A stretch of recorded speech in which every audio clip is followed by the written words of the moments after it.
El reino de Dios.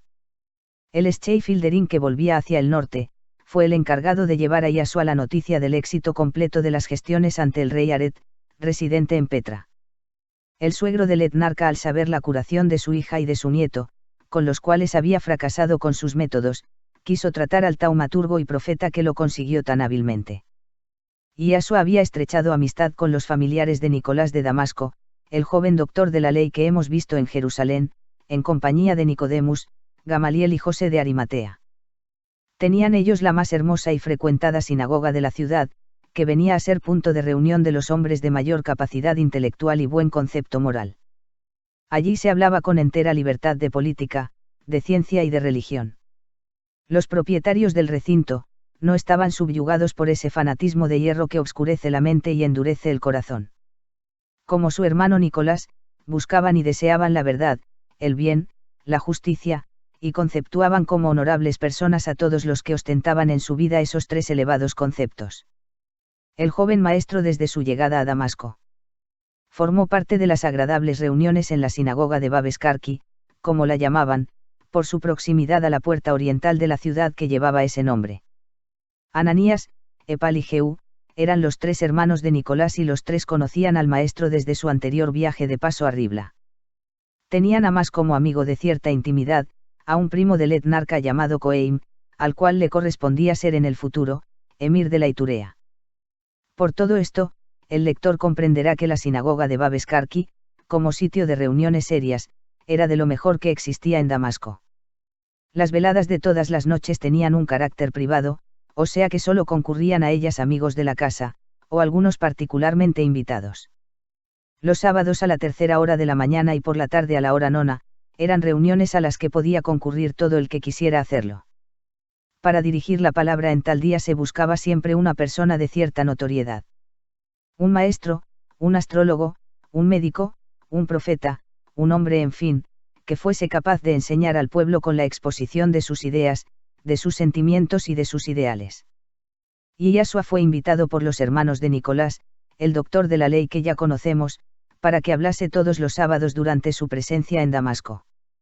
Y como él comprendió que la mayoría de sus admiradores veían en él un conductor de pueblos más grande y glorioso que lo habían sido los que deslumbraron al mundo con su poder y con su fuerza, eligió para iniciar su enseñanza en aquella capital de Arabia, un tema que descorriera un tanto el velo que ocultaba su verdadera personalidad. Amigos míos, hace algún tiempo que vengo escuchando en distintas circunstancias, la manifestación de un deseo en almas que me están ligadas por vínculos hondos y fuertes, que deben perdurar por largo tiempo. Danos parte, Maestro, en ese reino tuyo que nos anuncias, dice la voz en ese deseo íntimo, que a veces sube del corazón a los labios y se traduce en palabras. A tales insinuaciones responderé esta tarde. El reino de Dios pide vencimientos y exige violencias, y tan solo los que se los hacen podrán conquistarlo. ¿Y cómo no puedo ser yo quien os dé parte en él? Sino que sois vosotros quienes debéis conquistar la participación en sus dominios, quiero que comprendáis de qué vencimientos y de qué violencias os hablo. Violencia se hace el que retuerce su propio corazón para acallar su voz que le reclama las manifestaciones exteriores de una afección humana hondamente sentida. Cuando ella lesiona los afectos, el honor y la vida de un semejante. Violencia se hace, el que habiendo recibido injuria y agravio en su honra y en todo cuanto le es querido, es capaz de estrechar sereno la mano de su detractor. Vencimiento y violencia son los de aquel que renuncia generosamente a ciertos deseos y anhelos propios de todo corazón de hombre. Pero entorpecedores de sus destinos como espíritus afiliados por una alianza, a los honores de una misión determinada. El reino de Dios solo puede ser comprendido en toda su belleza, por aquellos a quienes desciende la luz de la divina sabiduría, mediante el esfuerzo perseverante del espíritu por merecer esa luz. La luz divina ilumina a los puros de corazón y a los humildes. Los mensajeros de esa luz, son los Mesías. Conductores de humanidades, forjadores de mundos, auxiliares de la energía creadora en su constante y eterna gestación. Mirad hasta qué punto van errados, aquellos que afirman que los Mesías están impedidos por su propia elevación espiritual, de acercarse a los mundos cuya evolución les fuera encomendada. Las leyes inmutables del universo tienen en los Mesías sus fieles y sumisos cumplidores. Y por lo mismo es una grave falta de lógica y hasta de sentido común, promulgar como axioma inconmovible, la imposibilidad del acercamiento de los espíritus de luz a las esferas que prohijan. La ley eterna de amor universal. Que es la base de oro y diamante en que descansa todo cuanto existe en los mundos adelantados y en los mundos embrionarios. Es la que designa a los seres los lugares y el tiempo en que las corrientes astrales, etéreas y espirituales deben combinarse para formar ondas, círculos o bóvedas psíquicas determinadas, y aptas a las diversas manifestaciones de los Mesías en los mundos que aceptaron como una heredad, para cultivar hasta su completo perfeccionamiento. La ignorancia, el fanatismo y la malicia humanas, se unen siempre para negar lo que es innegable, dando lugar a que se cumpla el profundo axioma aceptado por las antiguas escuelas de divina sabiduría. La suprema inteligencia niega su luz a los soberbios y la da con abundancia a los humildes. Por eso os he dicho que para conquistar el reino de Dios, el alma ha de levantar en sí misma un edificio espiritual basado en el sólido cimiento de la aceptación amplia, generosa y sincera de la verdad, venga de donde venga, y aunque ella sea espada de dos filos que lastime nuestro corazón de carne, tan tristemente apegado al egoísmo de lo tuyo y lo mío. ¿Cuándo olvidarán los hombres esas inarmónicas palabras que ponen en relieve al exterior las insaciables fauces del egoísmo feroz que arrastra humanidades al caos? Que destruye pueblos, que devora vidas, que aniquila afectos y detiene el paso triunfante del amor universal. Tuyo y mío, palabras de división, palabras de guerra, de antagonismo, de enemistades y de odio, ya se las aplique a las ideas religiosas, a las actividades intelectuales, o a los bienes temporales. Por eso las más elevadas inteligencias compenetradas de la verdad eterna son esencialmente armónicas, desinteresadas, y su bondad y tolerancia corren parejas con su claro conocimiento de Dios y de los hombres. Todo bien, lo atribuyen al supremo y eterno invisible, todo mal, al egoísmo y debilidades humanas. Esas grandes inteligencias conquistaron el reino de Dios, del cual queréis participar, porque renunciaron a todos los egoísmos, de todas las ambiciones. Para ellas dejó de existir lo tuyo y lo mío, y solo vivió el soberano amor fraterno, que sabe olvidarse de sí mismo en beneficio de los demás. Y estos principios son aplicados a las colectividades, donde florece la fraternidad dulce y suave como caricia materna sobre la humanidad. Porque ellos iluminan el camino de las inteligencias hacia la luz increada, hacia el eterno amor, hacia la suprema inteligencia, por la cual alientan, viven y son los mundos, los seres y las cosas. Y si de verdad aspiráis a la conquista del reino de Dios que os anuncio, comenzad por desterrar de vosotros la ambición y el egoísmo, que obstruyen los caminos de la justicia, de la felicidad y del amor. Pobres humanidades que habitáis los mundos carnales devorados por el egoísmo. Conquistasteis sin esfuerzo y sin gloria los reinos vegetal, animal y humano, pero no conquistaréis sin esfuerzo y sin gloria el reino de Dios, al cual llegaron los espíritus puros o Mesías, como llegaréis vosotros más tarde o más temprano por derecho de conquista. Porque el reino de Dios exige vencimientos y violencias, y tan solo el que los hace llegará hasta él. Si en verdad queréis participar del reino de Dios, lejos de vosotros el orgullo con todos sus derivados, el deseo de poder y de dominio, la ostentación y la vanagloria, el afán de imponer la propia voluntad como un yugo sobre la mente y la conciencia de los seres. Todo lo cual os convierte en voraces aves negras y fatídicas, que pueblan de terror y de espanto el viejo castillo en ruinas de la humanidad inconsciente y aletargada. Que mis palabras tengan el poder de levantar el velo de tinieblas que oculta a vuestra inteligencia la grandeza divina del reino de Dios, para que se despierte vivo en vosotros, el anhelo de poseerlo y conquistarlo por toda la eternidad. Un formidable y entusiasta Dios te salve, Maestro, resonó en el vasto recinto, cuando Yahshua descendió las gradas de la cátedra que había ocupado por unos momentos. La ola suavísima de amor que envolvía al ungido de Dios llenó las almas de inefable dicha. Y una luz nueva parecía iluminar todos los semblantes, pero cuando fueron retirándose de aquel ambiente cálido de ternura y elevada espiritualidad comenzaron los comentarios favorables o adversos, conforme a los ideales de cada cual. Paréceme que este hombre no va camino del reino de Israel, decían unos. No será este un David guerrero y conquistador, pero puede muy bien ser un Salomón que nos dé leyes de sabiduría, decían otros. Lo que sí sé yo. Muy bien, dijo el anciano tejedor, que es un profeta de Dios, porque yo llegué a la sinagoga con brazos y manos torcidas por el reuma y mirad, están como para luchar con 20 telares. Y yo, añadió un joven escriba, vine con llagas en la garganta esperando encontrar aquí algún terapeuta, ni aún el agua podía tragar y me encuentro maravillosamente curado. Y entre los comentarios se oían innumerables casos no solo de curaciones físicas, sino morales. Acreedores agresivos. Que habían pensando en llevar un prójimo ante la justicia. Por deudas atrasadas. O dar castigos y duras penalidades a esclavos y jornaleros por descuidar el trabajo, sin saber cómo ni por qué, sintiéronse desarmados y hasta avergonzados de la dureza de su corazón. Hubo no obstante almas como acorazadas de acero, en las que no podía penetrar la elevada doctrina esbozada por aquel joven maestro, que parecía pretender dar vuelta al revés, usos, costumbres y tradiciones milenarias. Y un poderoso magnate de Damasco, dueño de grandes campos de labranza y de numerosos rebaños de camellos, ovejas y asnos, interrogó al maestro pidiéndole una más clara explicación de sus doctrinas sobre el reino de Dios y el modo de conquistarlo. Si tú fueras dueño del mundo, oh profeta, ¿cómo ordenarías para hacer felices a todos? ¿Mandarías cortar la cabeza a todos los ricos y repartir sus bienes entre todos los pobres? El maestro sonrió afablemente, y lo miró unos momentos antes de contestarle. No, amigo mío, no mandaría cortar la cabeza a nadie, porque solo Dios es dueño de la vida otorgada a sus criaturas. No matarás, dice la ley, y yo soy fiel cumplidor de esa ley. Sabes que en la inmensa creación universal hay infinidad de mundos, mayores y menores que el planeta Tierra. Lo he oído, sí, en un viaje a Chipre, donde hay una academia que enseña la filosofía de Platón, el visionario griego. Pues ese visionario veía muchas verdades, contestó el maestro. Y entre ellas, que hay planetas, estrellas o soles como los queramos llamar, que son habitación de humanidades muy adelantadas, donde el ser más atrasado puede ser un maestro en el planeta Tierra.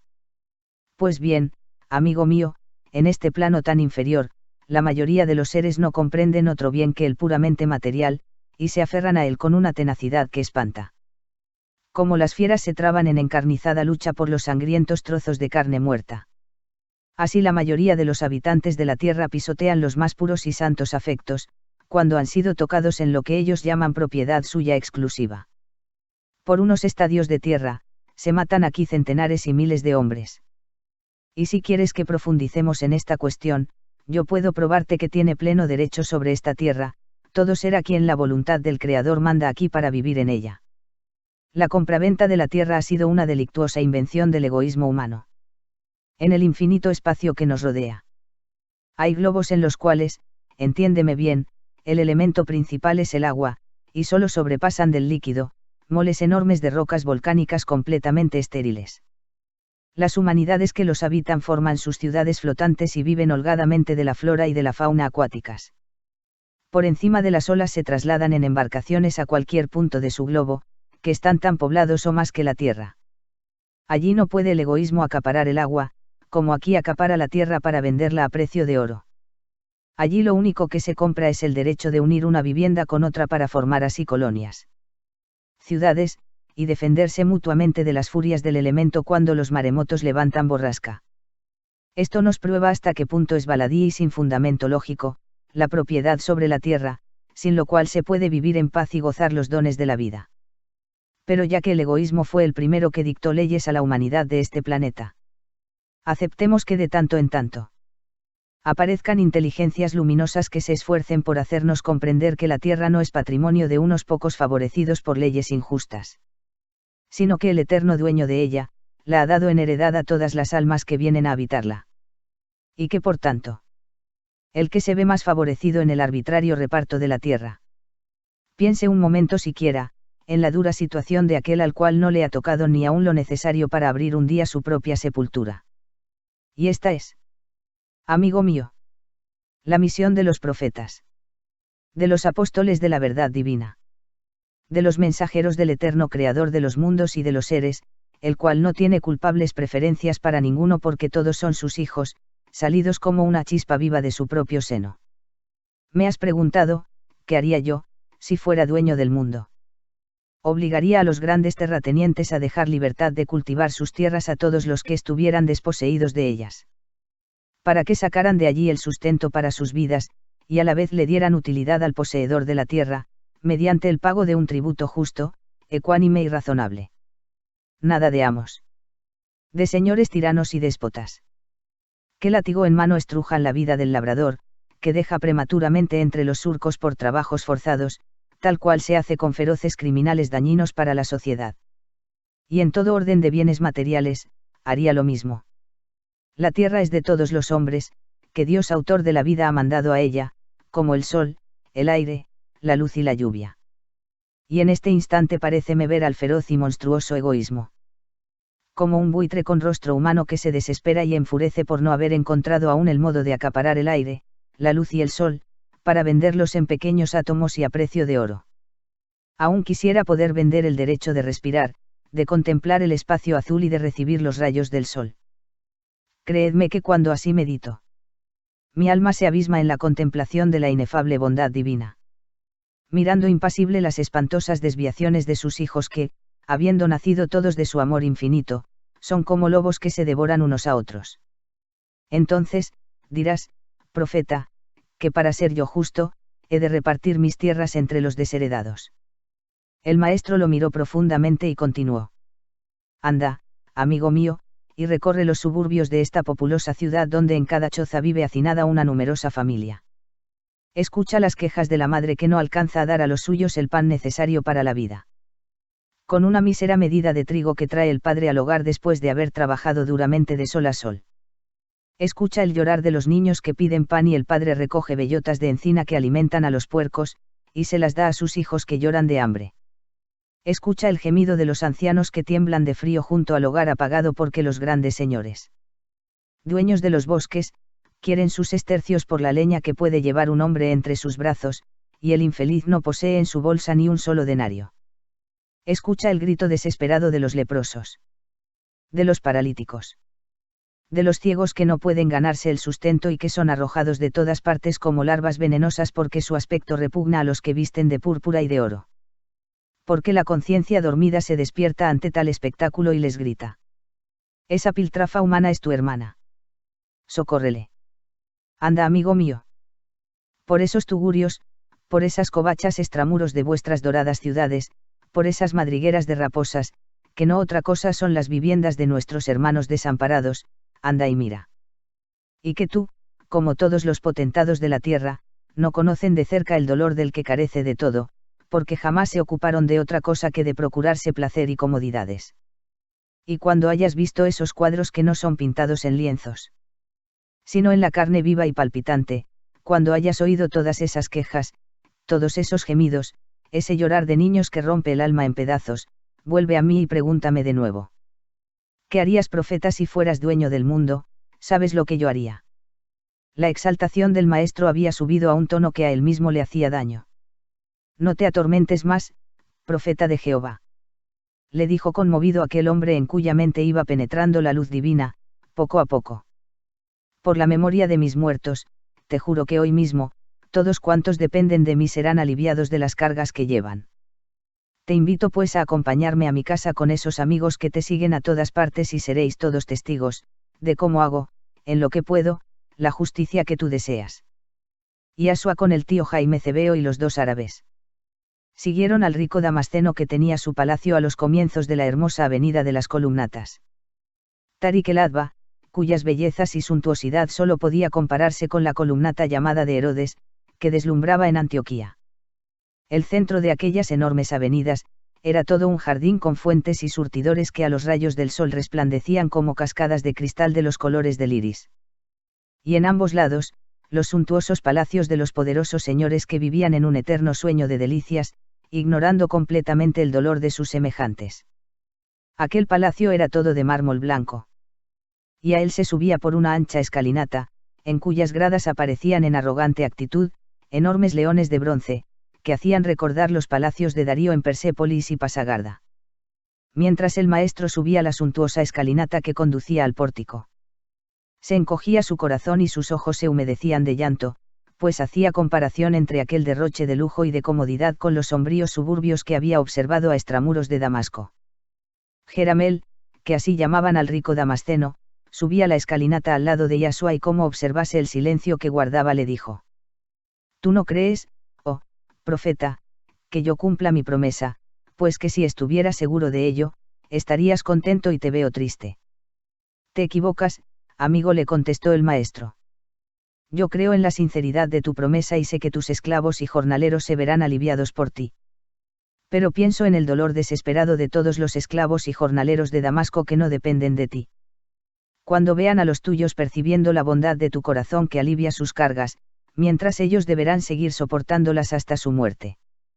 No te atormentes por eso, profeta, repitió el damasceno, porque lo que yo hago, otros lo harán también. ¿Por instinto de imitación?, preguntó Yasua, que ya llegaba al pórtico. Sí, y también por conveniencia, porque si no lo hicieran se quedarían sin labriegos y sin pastores, pues todos vendrían a mis tierras, contestóle Jeramel. Te digo toda la verdad, amigo mío, dijo el maestro tomando la diestra de su interlocutor. No esperaba encontrar en un potentado como tú, la blandura de corazón que demuestras. Ahora sabrás el secreto, le dijo Jeramel penetrando ya en el palacio. Cuya dorada puerta de bronce y cedro, abrían dos esclavos etíopes, negros como el ébano y lujosamente vestidos de rojo, todo lo cual era un contraste con la brillante blancura del edificio. El dueño de casa dejó a sus visitantes reposando en los divanes de la sala de entrada, amueblada a estilo persa, y pasó al interior.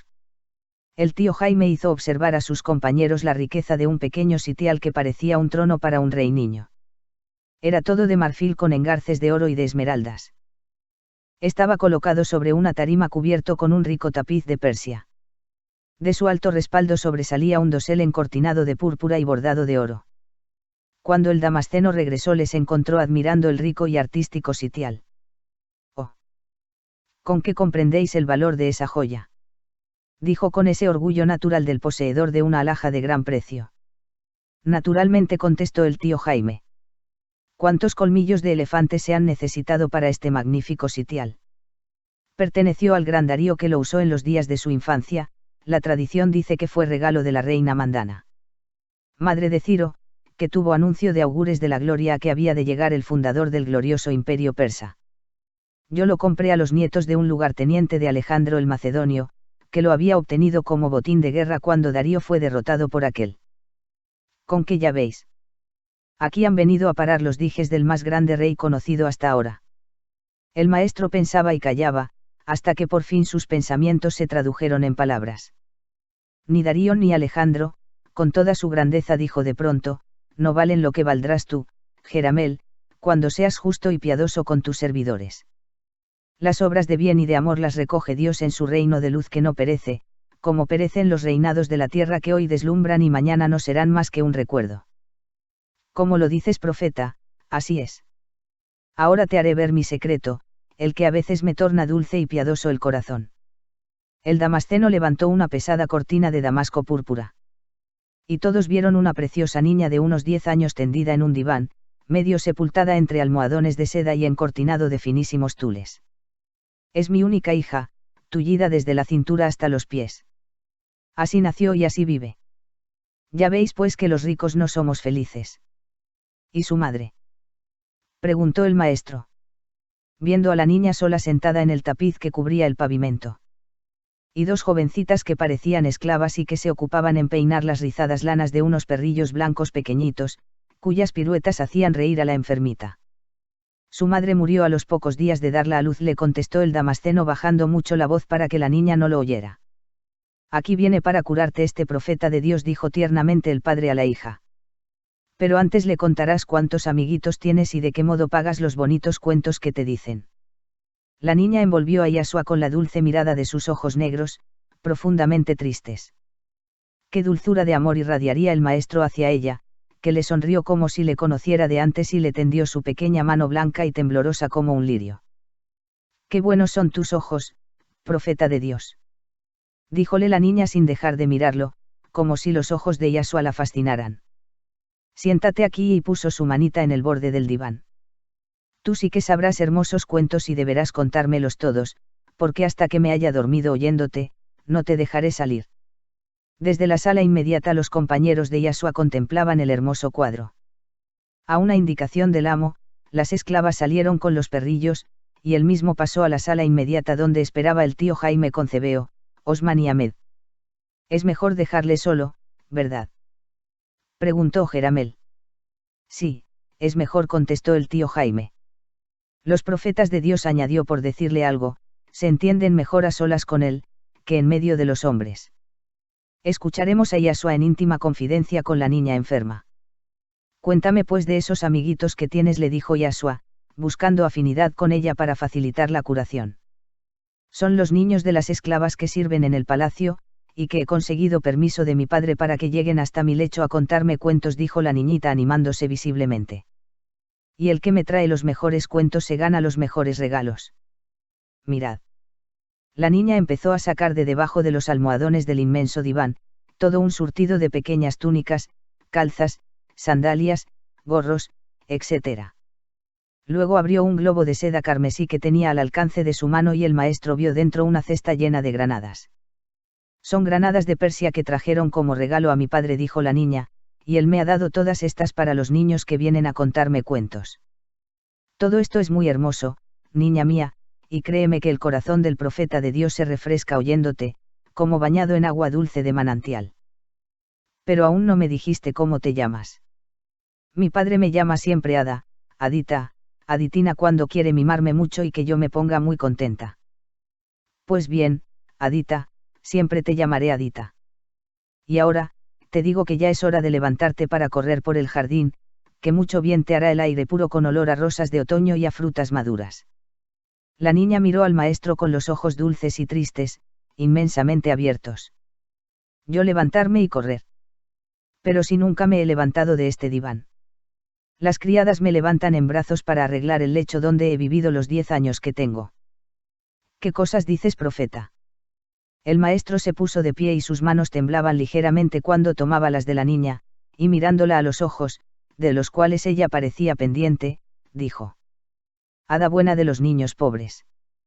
El profeta de Dios te lo manda. Levántate que ya es hora. La niñita, como hipnotizada, sacó de entre los almohadones y cobertores sus menudos pies cubiertos con calzas de lana blanca. Y apoyada en las manos de Yashua comenzó a andar hacia la sala inmediata, donde su padre, absorto por lo que veía, estaba como petrificado de estupor. Iba a correr hacia la niña, creyendo que no pudiera ella recorrer toda la amplitud de las 2 salas, pero el tío Jaime le contuvo. Déjala. Ella sola vendrá hacia ti. Y Yashua había separado ya sus manos de ella y le había dicho: Anda con tu padre. Con su larga túnica blanca de dormir y los bracitos tendidos hacia adelante. Los ojos entornados por la presión de la corriente magnética que obraba en ella, la niña parecía un fantasma semidormido obedeciendo el mandato de una voluntad superior. Por fin llegó hasta su padre, que la recibió entre sus brazos llorando de emoción. Mi hada. Mi hadita cautiva, 10 años en el lecho, ha venido hasta su padre por sus propios pies. Porque los niños de las esclavas me cuentan cuentos y yo les hago lindos regalos.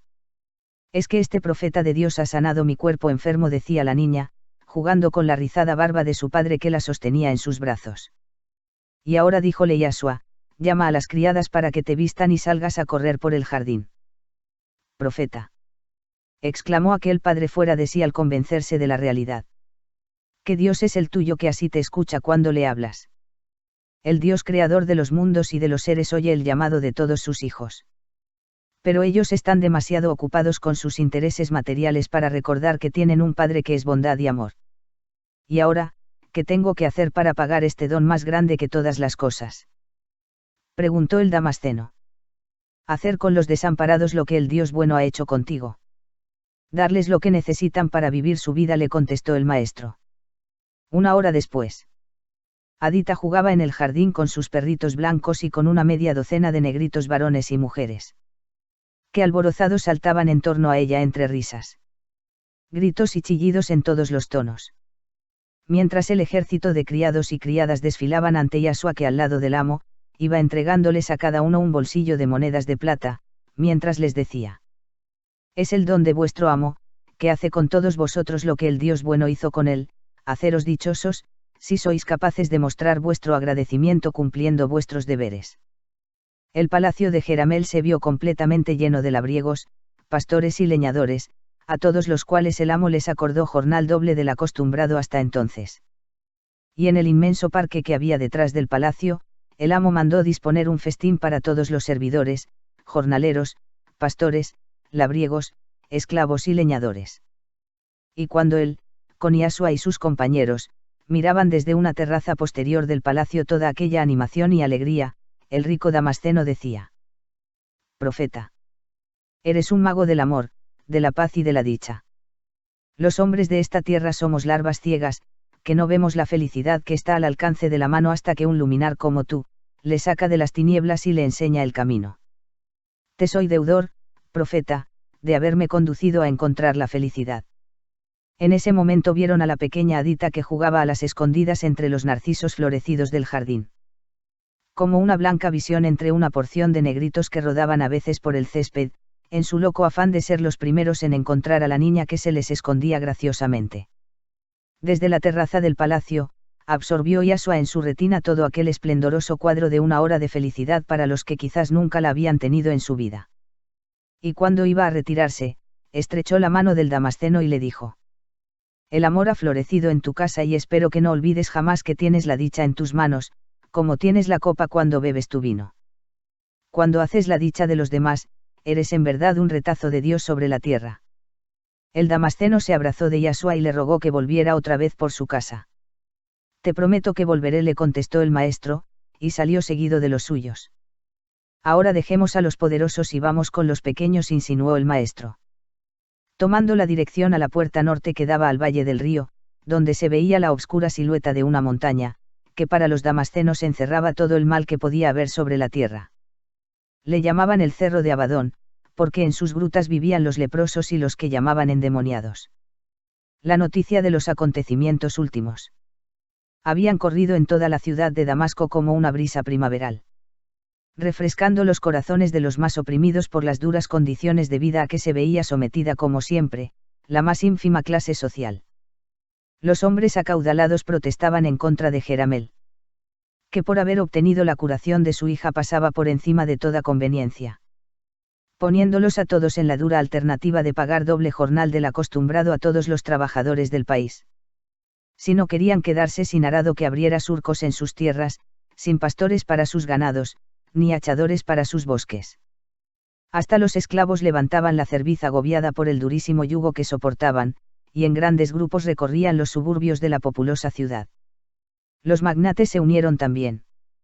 Y una docena de ellos se presentaron al etnarca para quejarse de Jeramel por su transgresión a los pactos financieros, que la costumbre había convertido en ley desde sus más lejanos antepasados.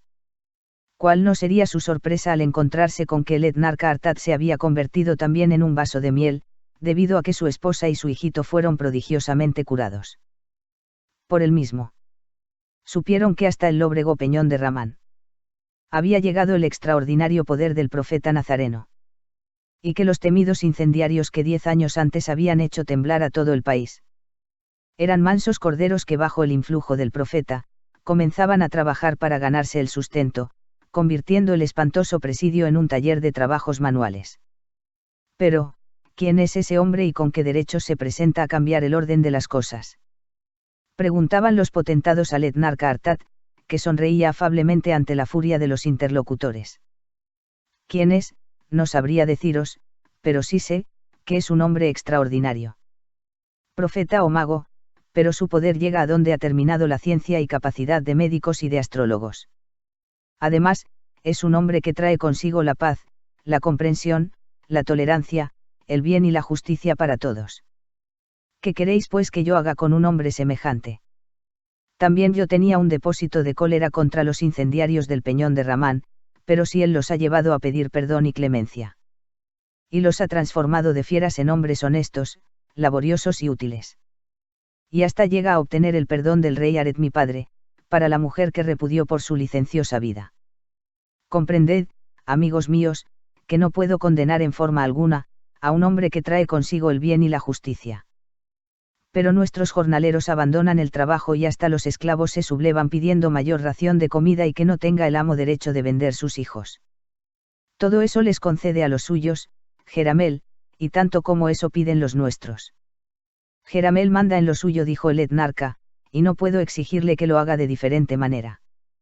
Y si él puede hacerlo sin perjuicio de sus intereses, vosotros tan ricos como él, podéis hacerlo igual, aunque vuestras arcas no se llenen tan pronto del oro que acumuláis. Creo que mayores perjuicios recibiréis si vuestros jornaleros abandonan los campos y el cuidado de vuestros ganados. ¿Qué queréis? ¿No vació mi padre sus arcas, para dar de comer a sus pueblos cuando los incendiarios arrasaron las cosechas y perecieron de hambre los ganados? A veces nos toca perder para ganar en otro orden de cosas. El profeta es sabio y dice: poderosos, tenéis la dicha en vuestras manos y no sabéis aprovecharla. Me han referido lo que ocurrió en el palacio de Jeramel, y tengo para mí que él ha encontrado el camino del bien y de la justicia. Idos en paz. Y los despidió. Vamos, dijo uno de aquellos magnates. El etnarca está sobornado por el mago nazareno y nada sacaremos de él. Tendremos que doblegarnos hasta que vuelvan nuestros buenos tiempos. Ya volverán. Rugía otro, saliendo del palacio. Toda esa ralea de esclavos y miserables del yugo tendrán que morder el polvo que los amos pisamos.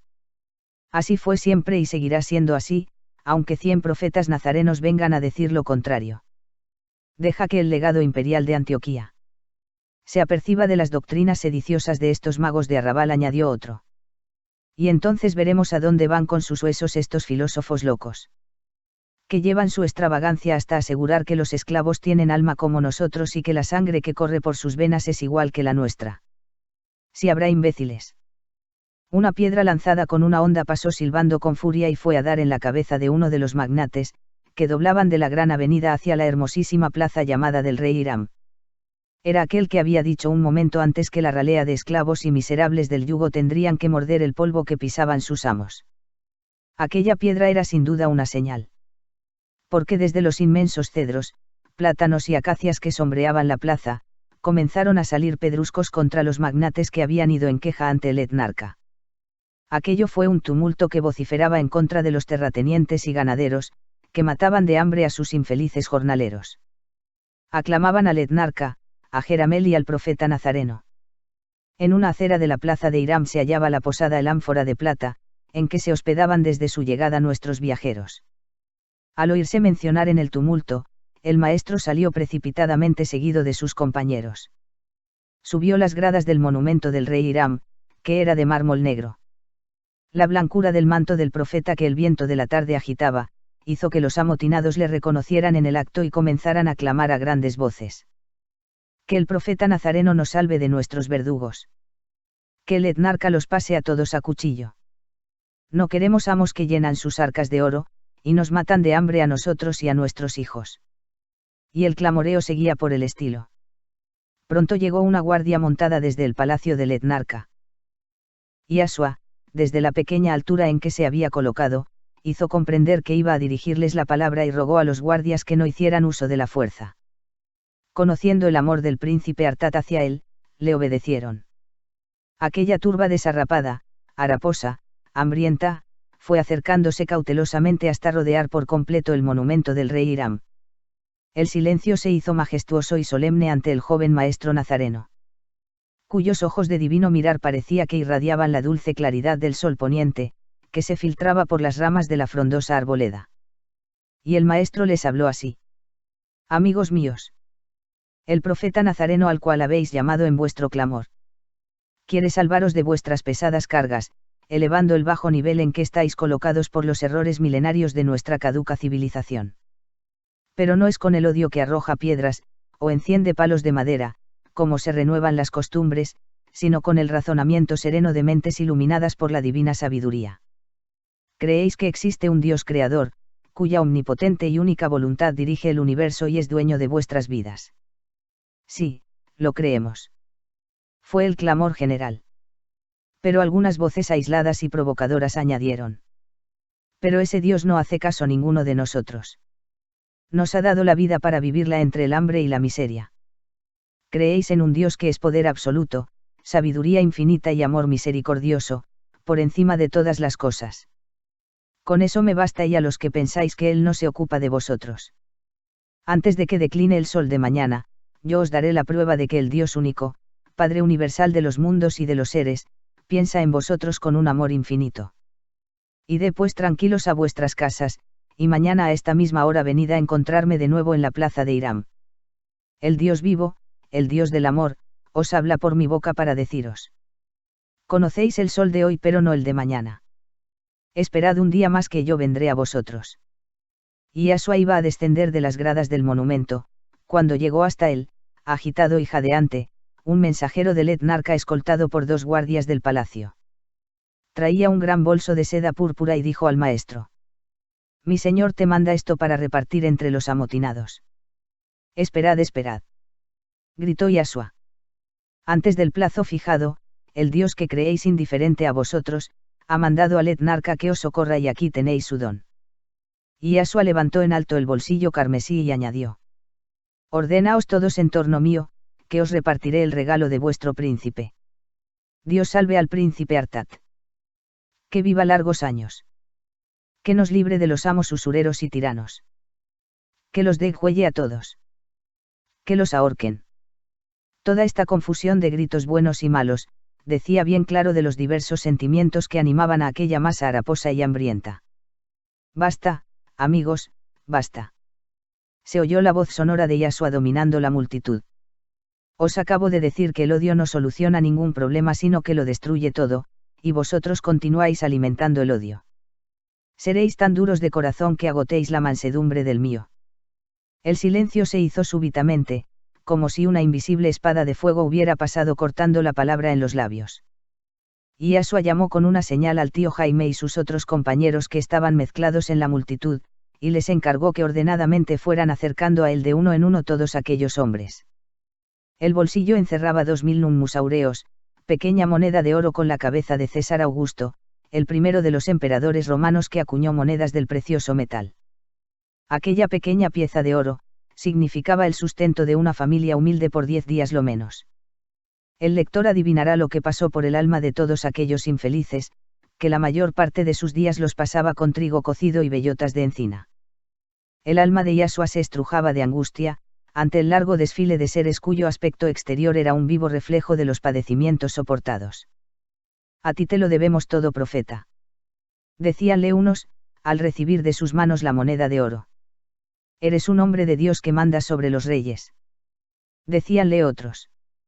Tú deberías ser el César sobre todos los pueblos de la tierra. No te vayas más de Damasco y todos seremos dichosos. El maestro, con la emoción pintada en el semblante, les envolvía a todos con su mirada llena de inefable amor, mientras les iba repitiendo: No olvidéis la cita de mañana en este mismo lugar. Nuestro Padre, Dios y amor, os espera aquí para haceros felices. Cuando la muchedumbre se hubo dispersado, aún quedaban 200 monedas en el bolsillo, y Yashua lo devolvió al mensajero que lo trajo, pero éste le dijo: Mi señor quiere que repartas el resto entre los leprosos del cerro de Abadón en nombre de su esposa. Bien, dijo el maestro. Darás al etnarca las gracias, y le dirás que el profeta de Dios le bendice en su nombre. Me ha dicho que espera al profeta mañana a la primera hora de la noche, para cenar con él, añadió el mensajero. Dile que iré, contestó Yashua, bajando las gradas y siguiendo a sus compañeros hacia la posada. ¡Qué jornada! Como de aquí a Idumea, decía el tío Jaime. Estoy más muerto que vivo. Los empellones de unos y otros me dejaron molido, añadió Cebeo. Si permanecemos mucho tiempo en Damasco, nos convertiremos en pescado seco. Hombre, decía uno de los árabes. Ya se ve que nunca salisteis de un tranquilo hogar. Nosotros que fuimos prisioneros de guerra y estuvimos en el mercado de esclavos a punto de ser vendidos, sabemos lo que son el hambre y los amos brutales y salvajes. A no ser por nuestro padre Melchor, ¿estaríamos acaso peor que estos infelices que acabamos de ver?, añadía el árabe Ahmed. Y Yashua guardaba silencio, procurando reponer sus energías semiagotadas en la vigorosa actividad que había realizado. Todos habían olvidado el grupo de los potentados magnates que fueron apedreados por la multitud, lo cual fue el comienzo del furibundo motín. Al dar la vuelta a la plaza de Irán para ir a la posada, se encontraron con un afligido grupo de 3 mujeres veladas y algunos criados lujosamente vestidos al lado de una litera encortinada de brocado color naranja. 2 ancianos médicos observaban a un hombre tendido en el suelo, y bajo cuya cabeza colocaba sus manos una mujer que lloraba. Era el poderoso señor a quien una piedra arrojada con la honda había herido gravemente en la cabeza. Los médicos decían que en cuanto le movieran moriría. Un delgado hilo de sangre salía del lado izquierdo de la oreja donde había recibido el golpe. La mujer que sostenía su cabeza era su esposa. Las otras dos, eran sus hijas. Si me lo permites, dijo Yashua, yo también soy médico. Puede ser que entre los tres podamos aliviar al enfermo. Y se arrodilló junto al cuerpo que aparecía como muerto, a no ser por la respiración que se advertía en él. Puso su diestra en el sitio por donde manaba la sangre y su mano izquierda sobre el corazón. Un silencio de expectativa y de ansiedad se estableció de inmediato.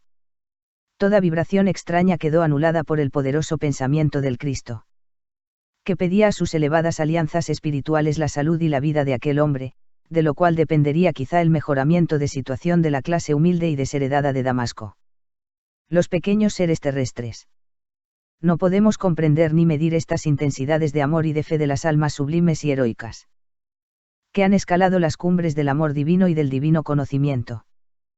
Pero creo, lector amigo, que algo podremos vislumbrar de toda la intensa vibración que puso en actividad el Maestro para devolver la salud y la vida a aquel poderoso Señor, el más duro y egoísta de los potentados damascenos. Por fin aquellos labios mudos se abrieron para pedir agua, que le fue dada al momento, mezclada con elixir de naranja. Y Yashua exhaló grandes hálitos sobre la frente y el pecho del herido, y le dijo suavemente: abre los ojos y mira la luz de Dios, que te reanima con vida nueva. El herido abrió sus párpados y vio el rostro de Yashua muy cerca al suyo. Tú. Yo no quiero morir, dijo en voz baja y continuó con sus ojos fijos en los del Maestro. Mi Dios quiere que vivas, le dijo inclinándose sobre él, y vivirás con una vida nueva, haciendo la dicha de tus semejantes y la tuya propia. Vivirás para ser misericordioso con tus semejantes como lo es mi Dios contigo. Vivirás para ser el padre de todos los huérfanos y desamparados de Damasco. Vivirás para romper las cadenas de tus esclavos. Para ser amado de tus servidores, para que las muchedumbres hambrientas bendigan tu nombre.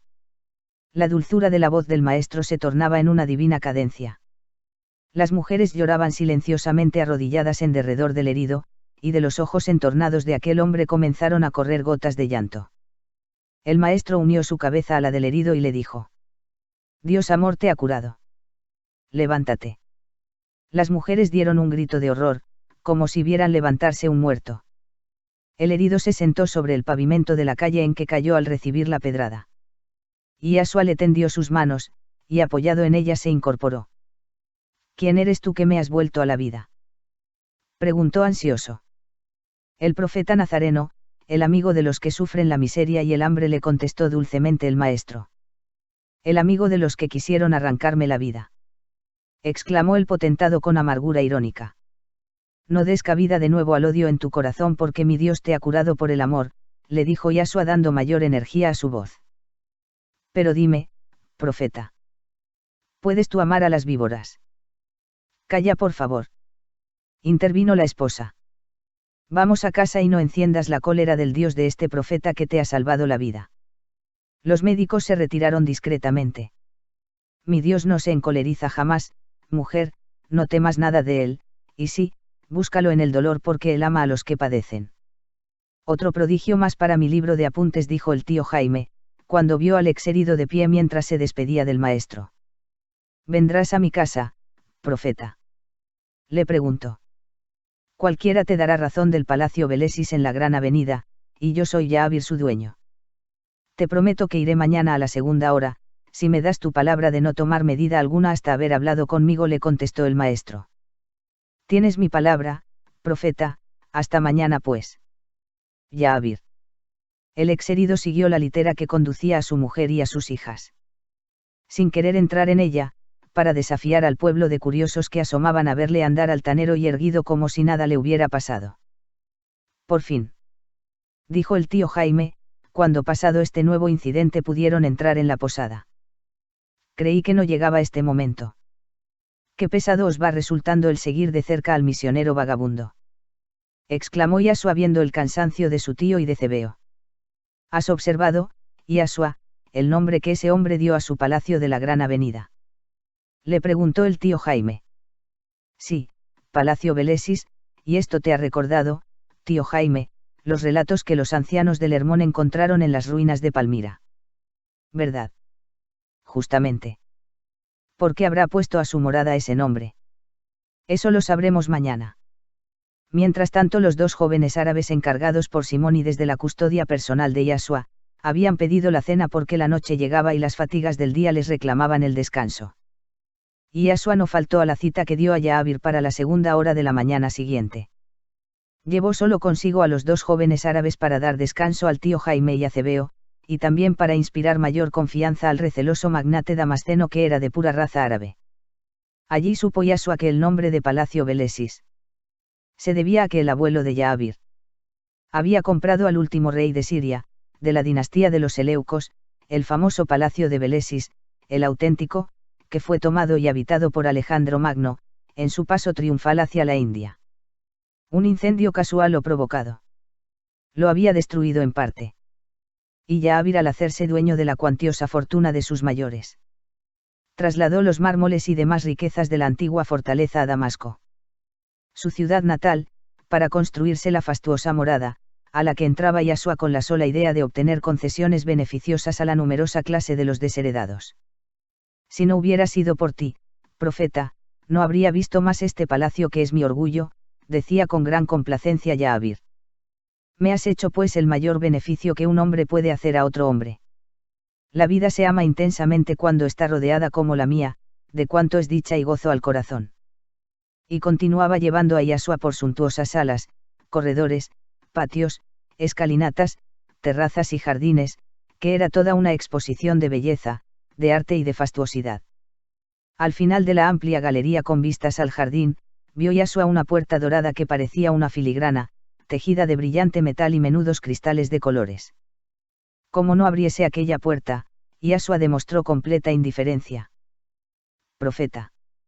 ¿No te mueve el deseo de saber qué hay detrás de esa puerta dorada?, preguntó el amo de la casa. Absolutamente no, contestó el maestro, si no es tu gusto enseñármelo. Pues allí guardo mis joyas más valiosas. Mis mujeres, son 7 estrellas de primera magnitud. ¿Y son todas ellas felices?, preguntó el maestro tranquilamente. Un magnate árabe no pregunta eso nunca, pues le basta con ser el feliz con ellas. La que estaba contigo en la plaza de Hiram, era una de ellas. Esa es la esposa primera que gobierna a las otras, la única que a veces puede presentarse a mi lado en presencia de extraños. Las costumbres de tu país son diferentes a estas, ¿verdad? Todo es conforme a la ley que rige a los países, le contestó Yashua.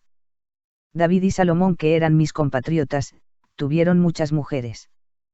Cuando le había enseñado todo el palacio, se sentaron en la sala principal que daba sobre el pórtico de entrada. Ahora, a arreglar cuentas, profeta. ¿Cuánto vale la vida que me has devuelto? ¿La aprecias tú en mucho?, le preguntó Yashua sonriente. Y me lo preguntas, profeta, a mí, que veo deslizar mi vida como un río entre flores. Contestó el potentado lleno de vanidad. Tengo mis arcas llenas de oro y de piedras preciosas. Ni el rey Aret es tan rico como yo. Solo hay un hombre que me aventaja en caudales y es un comerciante de Antioquía que se llama Simónides, pero ese es un avaro que vive miserablemente, a pesar de su fortuna que envidiaría el César. Noble Jaabir, si me hablas de esta manera es porque no me conoces. Ninguna riqueza ni tesoro mueve mi deseo, te lo aseguro, y si mi Dios me ha permitido hacer contigo lo que hice, soy feliz sabiendo que eres dichoso. Pero, eres feliz sin desear nada. No te comprendo, profeta. Yo soy feliz haciendo la felicidad de mis semejantes, ¿me comprendes, Jaabir? Para mi persona, nada necesito ni nada deseo, pero como me atormenta el dolor de los demás, me aguijonea fuertemente el deseo de remediarlos. Al pasar por la plaza de Hiram, sentí tu dolor de herido gravemente y el dolor de tu esposa y de tus hijas, y tuve necesidad de socorrerte para calmar el ansia de mi corazón por tu bien. ¿Cómo sentí tu dolor y el de los tuyos? Siento el dolor de todos los desheredados de Damasco, que viven miserablemente con trigo cocido y bellotas de encina, porque sus míseros jornales no bastan para tener pan y lumbre. Ya ves, pues, como el profeta tiene también un gran deseo, el remediar a los que padecen la miseria y el hambre. En medio de tu dicha, Jaabir, ¿has pensado alguna vez, en el dolor de los que jamás conocieron los goces de la abundancia? Tú eres un sabio, un maestro, Puesto que eres un profeta, dijo Jaabir, y siéndolo puedes creer que esa masa anónima y obscura de siervos, esclavos y jornaleros puedan desear lo que no conocieron. Además, los ricos no somos culpables de su miserable condición. Si ellos nacieron en cuna de paja y yo en cuna de oro, ¿qué les debo yo a ellos? Si me trabajan, les pago sus jornales y asunto concluido. Y Yahshua clavó en él sus ojos llenos de infinita bondad. Qué luz, qué vibración de inefable amor habría en esa mirada, que aquel egoísta refinado se turbó visiblemente. Ahora te he comprendido, profeta. Añadió. ¿Quieres que sea generoso con la turba soez, que me hirió en la plaza de Hiram? La desesperación de la miseria, lleva a los hombres al delito, díjole Yahshua. Y habrá continuados motines populares en Damasco si no remediáis entre todos la miseria de los infelices que llenan vuestras arcas de oro. ¿Qué significaría para ti, Jaabir, hacer lo que hizo Jeramel, cuyos caudales alcanzan a la mitad de los tuyos? Si por volverte a la vida, yo te hubiera pedido 50 talentos de oro, me los habrías dado. Profeta, te hubiera dado 100, y aún no sería bastante. Mi vida la aprecio en más de 100 talentos. Contestó de inmediato Jaabir. Muy bien, amigo mío, porque aprecias tu vida en mucho, debes resguardarla bien, y no hay mejores guardianes que tus servidores agradecidos por la generosidad que tengas con ellos. El Dios de los cielos y de la tierra, al que adoro y que es dueño de todas las vidas, te ha dado un aviso de que la tuya está en peligro, porque te repito. El hambre es mala consejera y hay de los poderosos que gozan y ríen en medio de muchedumbres haraposas y hambrientas. ¿Quieres decir, profeta, que por conveniencia propia debemos los ricos ser generosos con los miserables? Cuando el alma del hombre no ha llegado a la capacidad de hacer el bien por el bien mismo, empieza a hacerlo por el instinto de conservación, que es la forma de bien practicado por las almas de evolución primitiva. Me hubieras hecho grandemente feliz, Jaabir. Te lo aseguro. Si fueras generoso con tus servidores por la alegría y gozo que causas a esos infelices, que te enriquecen cada día más con su esfuerzo, y a los cuales no basta tu remuneración para sus necesidades y las de sus hijos. Pero si no puedes hacerlo por el bien de ellos, hazlo por tu tranquilidad y tu paz, para no verte molestado por una turba de hambrientos, cuya miseria les llena el corazón de odio. La voz del maestro iba adquiriendo vibraciones emotivas y profundas. Hubo momentos en que parecía temblar, como si en su garganta se anudara un sollozo. Aquel corazón de bronce se sintió sacudido fuertemente, y también conmovido le contestó. Está bien, profeta, quiero hacer tu felicidad siendo generoso con mis servidores, por el gozo que les causaré, pero sobre todo y por encima de todo porque seas dichoso tú. Profeta, el hombre más noble y más bueno que pisa la tierra. Créeme que aún dudo si eres un hombre o uno de esos arcángeles que de tanto en tanto aparecen en medio de los hombres, para descubrirles sus maldades y perdonar los pecados. Por ti lo haré todo, profeta, por ti. Gracias, amigo mío, que Dios te bendiga. Después de un breve silencio, el maestro continuó. Necesito que me asegures dos cosas. Que no tomarás venganza del que te arrojó la piedra que puso en peligro tu vida, si llegas a saber quién fue. Y de que convencerás a todos tus amigos de que te imiten en la generosidad con sus servidores. A la puesta del sol me espera la turba de hambrientos en la plaza de Hiram, porque les prometí obtener de sus amos un beneficio para ellos y para sus hijos. Cuento contigo para llevarles una respuesta favorable. El potentado pensó unos momentos y luego dijo plenamente seguro. Cuenta conmigo. Para que digas a los jornaleros de Damasco que tendrán jornal doble desde mañana. Y que las mujeres pasen por mis depósitos de la plaza de las caravanas, donde recibirán ropas conforme al número de individuos de cada familia. Ahora eres digno servidor de mi Dios, que inspiró a Moisés la gran ley de la humanidad. Ama a Dios sobre todas las cosas y al prójimo como a ti mismo, le contestó el maestro y añadió. Antes de ponerse el sol de hoy, Jaabir, habrás hecho la felicidad de todos los desheredados de Damasco. Se separaron, con la promesa de Yahshua, de no ausentarse de la populosa ciudad sin encontrarse de nuevo. Y esa misma tarde, cuando el sol extendía en los cielos las gasas doradas del crepúsculo vespertino, la plaza de Hiram se llenaba de una compacta muchedumbre que esperaba al profeta del manto blanco, que les había prometido unas migajas de felicidad. Y si hubieran observado bien, habrían podido ver tras de algunas celosías, de lujosas ventanas, muchos ojos ávidos que miraban ansiosamente hacia la multitud. Eran Jaabir y sus amigos potentados de Damasco, que desde la morada de uno de ellos, observaban al profeta transmitiendo al enjambre dolorido, el mensaje de sus amos. El maestro habló a la multitud silenciosa en torno suyo. Veo que habéis confiado en mi palabra dada ayer a esta misma hora, y por eso estáis llenando la plaza de Hiram. Ayer recibisteis el don de vuestro etnarca, hoy os transmito la promesa de vuestros amos de que recibiréis jornal doble desde mañana. Y donativos de ropas conforme a los individuos de cada familia, si vuestras mujeres se presentan en los depósitos de la plaza de las caravanas. El Dios que adoro, dueño supremo de mundos y de seres, ha movido el corazón de vuestro príncipe y de vuestros amos, para que acudan solícitos a aliviar vuestras cargas. De hoy en adelante, ellos pensarán por vosotros como si fuerais sus hijos, y vosotros pensaréis en ellos como si fueran vuestros padres. Los deberes como los derechos deben ser recíprocos para que se mantenga el equilibrio en las sociedades humanas. Hombres del trabajo y del esfuerzo. Jornaleros que os ganáis el pan con el sudor de la frente. Siervos de humillada y penosa condición, con vosotros hablo, y espero que mis palabras abran un horizonte nuevo a vuestros espíritus, aletargados en la lucha por el sustento de vuestra vida. Oídme bien y comprendedme bien. Este planeta Tierra que vosotros y yo habitamos es un mundo inferior, donde domina el mal en todas las esferas sociales, algo así como un inmenso presidio, donde todos soportamos las penosas leyes a que está sujeta la vida en este planeta. El trabajo, el dolor y la muerte. Son aquí leyes inexorables e inmutables.